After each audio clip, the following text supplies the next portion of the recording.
বউ ও বউ শুন যাও।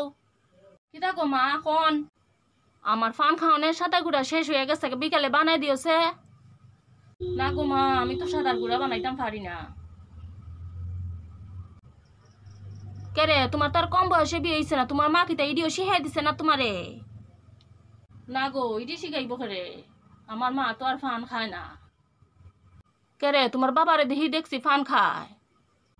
হ মা, আমার বাবা ফান খায় ঠিকই, কিন্তু সাদার গুঁড়া দিয়া খায় না, জর্দা দিয়া খায়। আপনিও জর্দা দিয়া খান? ও মা গুমা, এডি কিতা কো? জর্দার যেই দাম কেটে গয়না দিবা আমারে? তোমার বাবা নি? আমার বাবা আইনা দিত খেড়ে গো। আপনার দিকে হাতি গেলে দেখেন, মশা গেলে দেখেন, এমন অবস্থা হয়েছে আপনার। ইডি কিতা কো? আচ্ছা এটা বাদ দেন, শুনেন এখন। আপনার ফুতে কইছে রাত্রে বলে ফুরি আর চিলি চিকেন খাইব, আমি তো এটা বানাইতাম পারি না।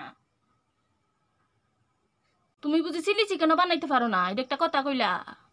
মাংসের মধ্যে কতলা গুড়া মরিচ ডাইলা দো, তেলে তো চিলি চিকেন হয়ে গেল গা। আচ্ছা গো, তোমার মা কিতা কিচ্ছু শিয়া দিছে না তোমারে? মা কালকে আমার কাছে সুরদি শাশুড়ি ফোন করছে। ফোন কইরা কইতাছে, কিতা গো তোমার ননদের তো আর কম বয়সে বিয়ে হইছে না, কিচ্ছু শিক্ষা আইছে না, না ডক কইরা রানতে পারে, না ডক কইরা কাম করতে পারে, বাপের বাড়িতে কিচ্ছু শিক্ষা আইছে না। কিতা গো মা, আপনি সুরদিরে কিচ্ছু শিখাইয়া দিছেন না?